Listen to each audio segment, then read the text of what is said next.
ओरै बुंनो आरोखि दिफेन बर'आ दा नोंसोर सुक्ति खालामनानै लाबोबाय गामि दानख'नायनि दा दरसे गामि दानख'लाबनो आंनि गोथै साजों दानख'नानै थांनानै दानख'नांगोन होननाया मा मिनिं दं बेयाव मा अर्थ'थ दं बेयाव काउन्टार होनाय स्टेटमेन्ट होनायनि उनावहाय बिथाङा खर' गरम जानानै आरोबाव गोदानै होफिनबावदों बिथाङा गिबियावनो आङो जोंनि रिपर्टारफोरखौ बरायग्रोनानै लानाय जाबाय आरो लोगोसे रायजो राजा बयखौबो आङो खुलुमहरनाय जाबाय दा दिनै बे खौरांगिरि मेलनि गेजेरजों जोङो रायजो राजाफोरनो मोनसे मोजां मेसेज जों हरनो होननानै बे प्रेस मिटखौ खालामनाय जादों मेसेजआ जाबाय टेरिटरियेल काउन्सिल 2003 आव जानाखि बिएलटिजों एकर्ड जाबाय बेयाव जोंहा मा मा पावार दंमोन दा लोगोसे 2020 आव 27 जानुवारि खालि जानाखि पिस एकर्ड जालांबाय बिटिआर नामाव दा बेयाव मा मा गोहो मोनखो आरो मा मा माने गोहो जा खमायखो दा बिनि सायाव डिबेट खालामनो थाखाय जोंना दिफेन बर'आ मोनसे चेलेन्ज होदों जोंजों दा बे हिसाबै दिफेन बर'नि बे डिबेट खालामनाय चेलेन्ज खालामनायखौ जों प्रथमावनो जों गोसो गोरबोजों आजावबाय आरो बरायबाय जे बे डिबेटखौ थाबैनो खालामनांगौ जोङो रायज्लायनानै थिग खालामबाय जे इउ आर वेलकाम दिफेन बर' दा रायजो राजाफ्रा बेखौ लुबैखादों जोबोरैनो बेखौ रायज्लायनानै रायजो राजानो मिथिहोनांगौ जोंहा मा मा मोनमारखो मा मा गोमाजाखो बेफोरखौ दा अदेबानि जोङो बे डिबेटखौ असे मोननो खालामनो होननानै दिफेन बर'आ गावनो बुंदोंमोन खिन्थु बिथाङा गावनो आरोबाव डिबेटखौ खालामा होननानै गावनो फासयनानै थांफिनदों जाहाथे एबारनि डिबेटआवबो जाहाथे बिथाङा जायनाखि जों डेट खालामगोन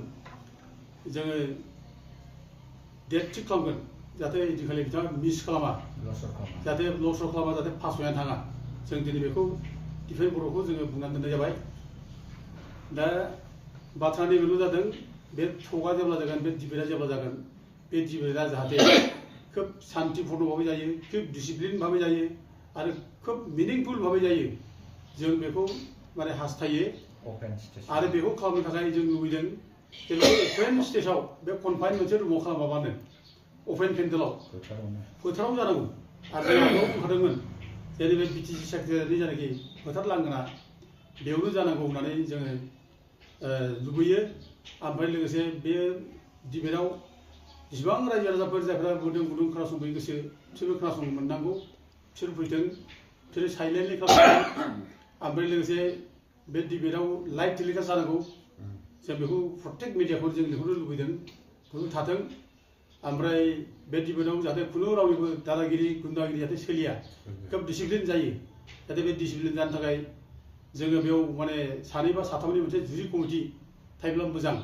जों सानदों बे जुरि कमिटियाव खुनु बर'नि आफाद थानो मोननाय नङा बेयाव निउट्रेल मानसि रोंबा दारों निउट्रेल मानसि डिसिप्लिनखौ मेनटेन खालामनो थाखाय जाहाथे जों एंगेज खालामो जों बेखौ लुबैयो जाहाथे खुनु जाहाथे बेयाव माने सोरनिबा जानानै बाथ्रा बुङा गेजेरनि जानानै आरो बेयाव अपेनलि जाहाथे बयबो रायजो राजाफ्रा मोजाङै खोनासंनो मोनो जों बेखौ माने लुबैयो ओमफ्राय लोगोसे जानाखि डिबेट जागोन बे डिबेट खालामनायनि जानाखि प्रप'जाल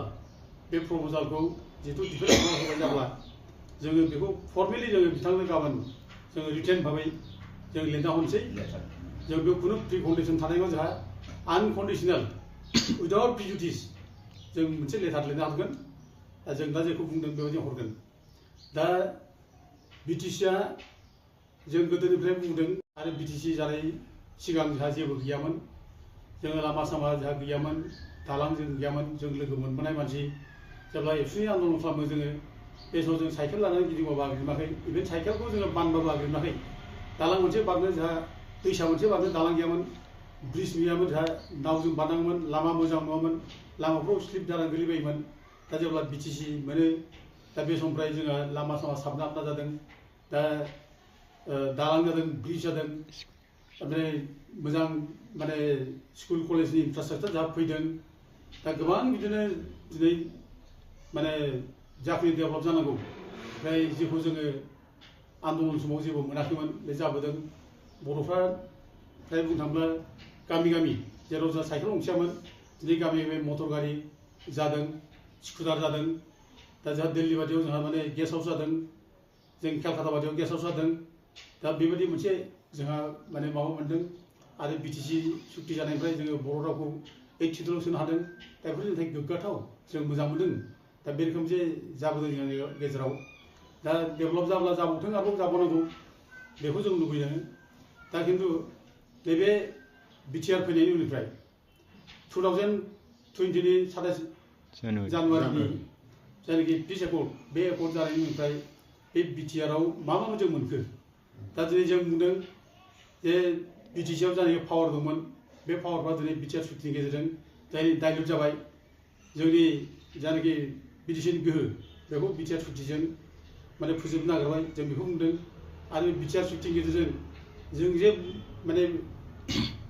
मोनखानाय बिटिसिनि गोहो, बिटिसिजों जे डेभेलप जाबायमोन, बर'फ्रा मोजां साबना हामना जाबायमोन। दा बेखौ हिंसा खालामनानै बर'खौ डेमेज खालामनो थाखाय, बर'फोरनि बिटिसिखौ स्क्रेप खालामनो थाखाय, फोजोबस्रांनो थाखाय नैबे बिटिआर सुक्तिखौ खालामदों होननानै जों बुंबाय थादों। आरो जों बेखौ जेब्ला नै बिटिसि जायनाखि बिटिआरनि एकर्ड जायो, बिटिआर एकर्ड जानायनि उनावनो बिटिआरनि एग्रिमेन्टखौ जों नायनानै जों बेखौ अप'ज खालामदों। बे एकर्डआव जेबो गैया, गोदान जेबो गैया। बे एकर्डआ जास्ट माने बिटिएडि नामखौ सोलायनानै बिटिआर दोननायल' जादों। बे गस्लाखौ सोलायनानै जास्ट माने मोनसे गोदान गस्ला सोनाय बेल' जादों। बे गोदान जेबो जिनिस गैया। जों बे बाथ्राखौ बुंबाय थादों। आरो बे बिटिआर सुक्तिनि गेजेरजों बिटिसिनि पावारखौ माने दिनै डाइल्युट खालामजोब्बाय। जों बे बाथ्राखौ दिनै बुंबाय थादों। दा खिन्थु बे बाथ्रा बुंनायखौ डिफेन्स बर'मोनहा जोंखौ प्रपागान्दा खालामदों होननानै बुंदों, जे रायजो राजाखौ मिसलेट खालामदों होनना बुंदों।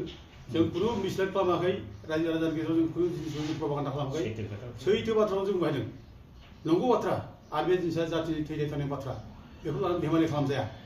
दा दिनै बे माने बिटिसिआव जोंहा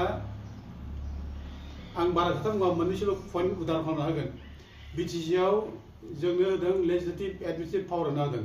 जोंहा लेजिस्लेट खालामनो हायो, जाय एडमिनिस्ट्रेटिभ खालामनो हायो। दा नैबेयाव बिटिआर सुक्तियाव मा होनदों? बिटिआर सुक्तियाव जे डिसिनो पावारखौ हरनाय जाबाय, डिसिनो पावार एसाइन खालामनाय जागोन होननाय बे बिटिआर सुक्तियाव दङ। दा जार फले बे डिसिनो पावार एसाइन खालामजागोन, हरनाय जागोन होननाय लोगो लोगोनो दा डिसिनो दिनै 16था डिपार्टमेन्टखौ हरनाय जाबाय। दा अब्ला बे 16था डिपार्टमेन्ट हरनानै बे बिटिसिनि जायनाखि एडमिनिस्ट्रेटिभ सिस्टेम, बे एडमिनिस्ट्रेटिभ सिस्टेमाव दिनै एनक्रोच खालामनाय जादोंना जायाखै? दा डिफेन्स बर'खौ माने क्लियार बुंफैनांगौ। बे डाइल्युट जादोंना जायाखै बेखौ बुंफैनांगौ। दा प्रिन्सिपाल सेक्रेटारि थायो, आइएस अफिसार। दा प्रिन्सिपाल सेक्रेटारिनि जायगायाव दिनै सिअ हरना होबाय। दा बे डाइल्युट जादोंना जायाखै? दा बेफोर बाथ्राखौ डिफेन्स बर'आ बुंनांगौ। आरो दिनै जोंहा बिटिसिआव मोनसे कनक्रिट मोनसे माबा दंमोन, टेरिटरि दंमोन, बाउन्डारि दंमोन। जोंहा 3079 गामिखौ लानानै जोंहा मोनसे टेरिटरि जा दंखायो, बे गामिखौ लानानै। आरो जोंहा 95 गामि सोसननायबो बाथ्रा दंमोन। दा बे 3079 जायनाखि भिलेज, बे भिलेजखौ दानख'नानै दिनै माने मोनसे माने एकर्ड खालामनानै लाबाय। दा अब्ला बे बिटिसिनि जायनाखि सुक्ति, बे सुक्तिखौ बिटिसिनि स्पिरिटखौ बे डाइल्युट खालामनाय जाबाय, बे एनक्रोच खालामनाय जाबाय। दा नों बिटिसिनिफ्राय जुदि गामि दानख'ब्ला बे बिटिसिआव मा थागोन? दा दिनै नोङो एफा बुरजा गामि होदों, लिस्ट होदों बर'फ्रा, 1150टा गामि लिस्ट होदों। 1150टा गामिया जुदि दानख'जोबनांगौब्ला मा जागोन बे बिटिसिआ? अब्ला नोंनि बड'लेण्ड मोनगोन बे बिजाबा थागोन। दिनै बे बिटिआर सुक्तिखौ लानानै डिफेन्स बर'आ बुंदों जे बड'लेण्ड मोननायनि मोनसे लामा गेवबाय जोंहा बिटिआर सुक्तिजों नांबाय थादों। दा बिटिआर सुक्तिनि उनाव नोङो गामि दानख'योब्ला नों माबोरै नों बड'लेण्ड मोनगोन? बे जिनिसखौ दिनै डिफेन्स बर'मोनहा बिथांमोनहा बुंफैनांगौ। दा रिसेन्टलि बे बुंबाय डिफेन्स बर'आ बे गामि दानख'नाय बाथ्राखौ।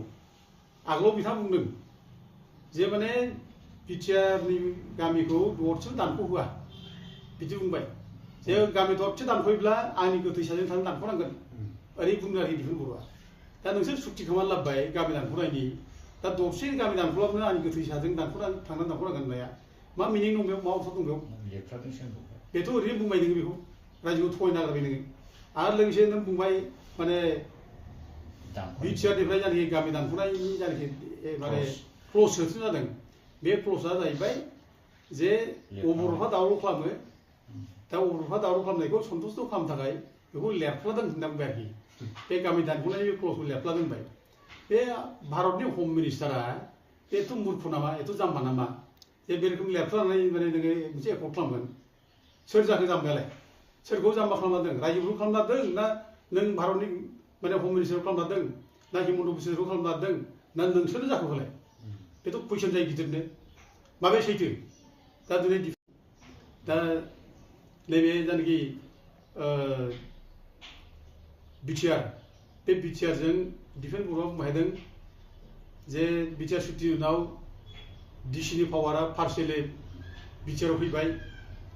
एसपिनि पावारा पार्सियेलि माने बिटिआरआव फैबाय बेखौ दिफेन बर'आ बुंबायदों आरो बे फाइनान्सियेल पावारखौ बिटिसिआ मोनबाय होनना बिथाङा बुंदों आरोखि दा बिथाङा माबोरै बुंदों जे डिसिनि पावारखौ बोरै बिटिसिआव मोनबोखो बे 16टा डिपार्टमेन्ट हरनानै बेखौनो नों डिसिनो माने गोहो हरनानै नों बेखौनो मोनबाय नामा बिटिसिआव डिसिखौ मोनबाय होननानै बुंनो नागिरदों नामा नोङो एकर्डआव बहा दं लिरनानै दंबाय बे खोथाखौ बे दिफेन बर'आ बुंफैनांगौ जे डिसिनो माने बोरैहाय माने माबाखौ बिटिसिआव पावार मोननाय होखो 6 सिडुलथ' बे गैखाथारा आरो माने जायनाखि बिटिसिनि एकर्डआव रोखा रोखा लिरदों जे माने डिसि एसपि बे माने माबानि बाहेराव बिटिसिनि 6 सिडुलनि बाहेराव ओंखारदों दा नोंसिनि बिटिआर एकर्डआव दा लिरबाय जे बिटिसिनो माने बिटिआरनो डिसिनो माने पावार हरनाय जाबाय खामानि मावनो थाखाय दा नोंसोर बेखौसो लिरना लाबोदों दा अब्ला बे एनक्ल'ज खालामनाय जादोंना जायाखै दा बोरै नों डिसिनि पावारखौ बोरै मोनदों होनना बुंखो दा बेखौ दिनै दिफेन बर'आ दिनै क्लियार होफैनांगौ दा दिनै जोङो जे बिटिसि मोनसे टेरिटरि जा मोनखाबाय जोंहा मोनब्रै डिस्ट्रिक्ट जाबाय 6 सिडुलजों बे मोनब्रै डिस्ट्रिक्ट जानानै जोंहा आलादा सेपारेट मोनसे डिस्ट्रिक्ट जाबाय जों आलादा जोंहा डिसि अफिस फैबाय एसपि अफिस फैबाय जुडिशियेल सिस्टेमबो फैबाय जोंनि एडमिनिस्ट्रेटिभ सेटआप जायनाखि बे जोंनि मोनसे आलादा रायजोनि मोनसे महर मोनखाबाय जोंहा बिटिसिआव दा दिनै नोङो बिटिआर फैनायनि उनाव नै दाख्लै रिसेन्ट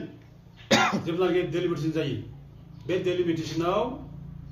माने एमएलए समस्तियाव गासै 15टा बानायबाय दा 15टायाव 6टाखौल' रिजार्भ दोनबाय 6टा दोननानै बाखि 9टाखौ जेनेरेल खालामना होबाय अब्ला बिटिसिनि 6 सिडुलनि प्रभिजनआ बहा थांखो 6 सिडुलनि गोहोखौ खमायनाय जायाखै नामा बिदिब्ला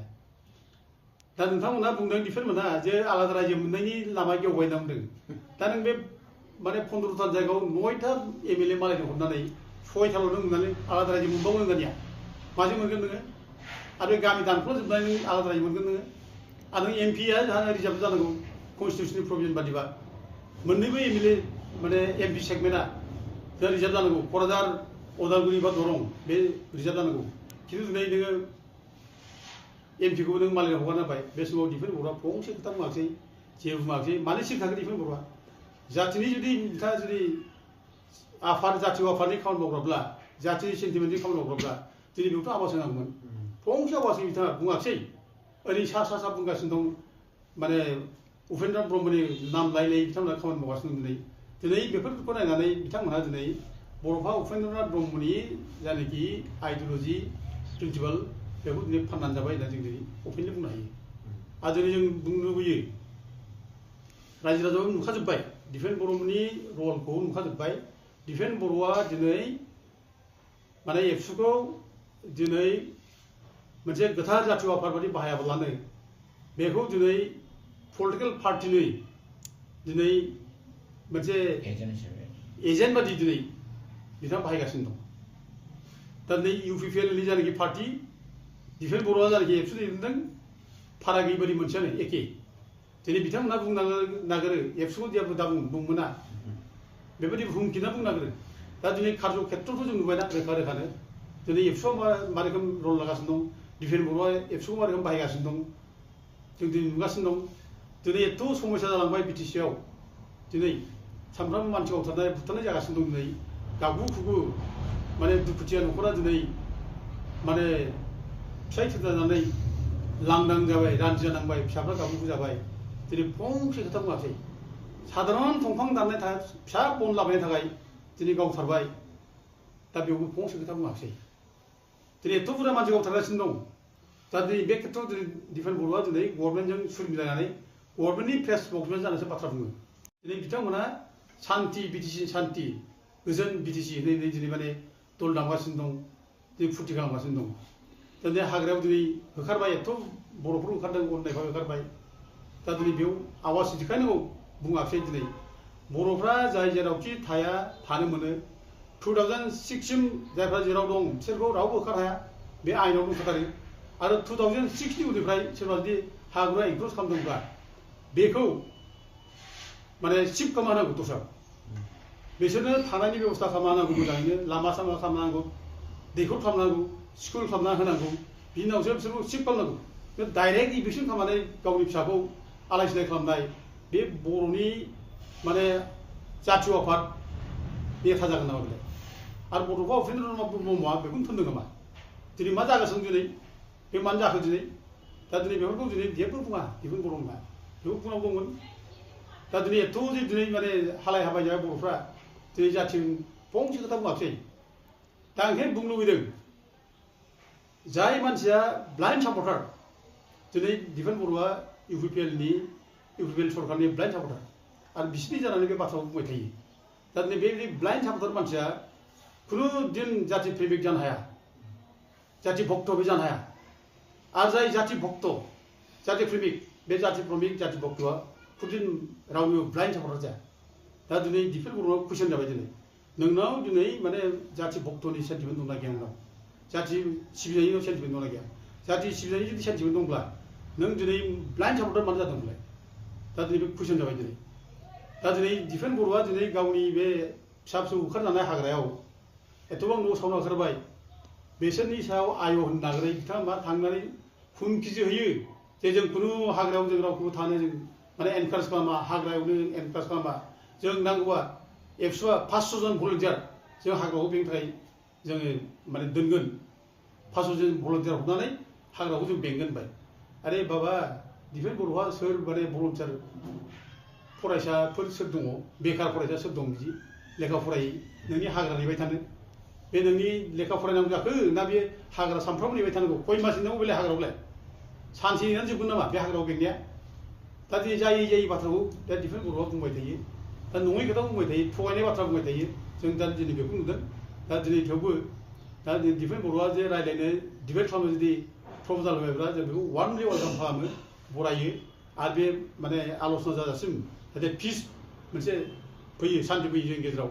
बेनिखायनो जों बेखौ मेइनटेन खालामनांगोन जोङो आरो बे टकआ जाहाथे डिबेटआ जाहाथे साक्सेसफुल जायो मोजाङैनो आं ओंखायनो बयखौबो जोङो खावलायो आरो रायजो राजाफ्रा जाहाथे बेखौ माने आसा खालामनानै थायो नेनानै थायो बयबो लुबैनानै दं गोदोनिफ्रायनो जे बे टकआ जाथों मोजाङै समाधानजों रायलायनानै बेखौ लुबैदों जेब्ला बे जाफुंथों आं बेखौ खावलायो गोजोन्थों